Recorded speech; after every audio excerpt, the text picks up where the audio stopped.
அது எப்படி work out ஆகும்னு சொன்னால், உங்களுக்கு கோபக்காரம் இருந்தால் உங்களுக்கே தெரியாமல் கோபம் தானாக கம்மியாகும். சில பேர் உங்களுக்கே பிடிக்காது, உங்களுக்கே தெரியாமல் அந்த துவேஷம் அவங்க மேலே போயிடும். சில கஷ்டங்கள்லாம் வந்து அந்த கஷ்டங்கள் உங்களுக்கு கஷ்டம் மாதிரியே உங்களுக்கு தெரியாது. அதுக்கப்புறம் சிலது வந்து பிவானேஷன், முதல்ல வந்து ஏதோ நடக்கும் போதுங்கிறது ஸ்லோவாக உங்களுக்கு தெரியும். இந்த மாதிரி பெரிய பெரிய அற்புதங்கள் எல்லாமே உங்களுக்கே வந்து தெரியும், உங்களுக்கே புரியும். அது இந்த மாதிரி ஒரு பெரிய ஒரு கிரியா யோகா, இதை பற்றி ஒரு பேசுறதுக்கே எனக்கு வந்து நான் கொடுத்து வச்சிருக்கேன்.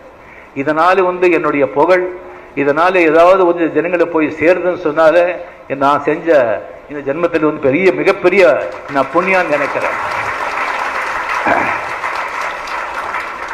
ஸோ இதை வந்து நீங்களும் வந்துட்டு இது ஒரு பெரிய ஒரு சந்தர்ப்பம் உங்களுக்கு கிடைச்சிருக்கு, ஆண்டவன் கொடுத்துருக்கா. இதை வந்து நீங்கள் இப்போ ஆடியோ புக்கு திஸ்டிங் வந்துருக்கு, நீங்கள் அதில் கேட்கலாம். அதில் இருக்கிற ஒவ்வொரு வார்த்தையும் உண்மை. ஏன்னா அவ்வளோ பெரிய மகா யோகிகள் அவங்க எல்லாம் வந்து பொய் சொல்ல வேண்டிய அவசியம் இல்லை, யாருக்காகவும் வந்து திருப்திப்படுத்தணுங்கிற அவசியம் இல்லை. ஆக அவங்க ஒவ்வொரு வார்த்தையும் உண்மை. நம்பிக்கை வேணும்.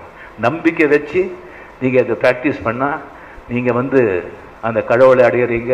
நீங்கள் யார் அப்படின்னு உணர்வீங்க.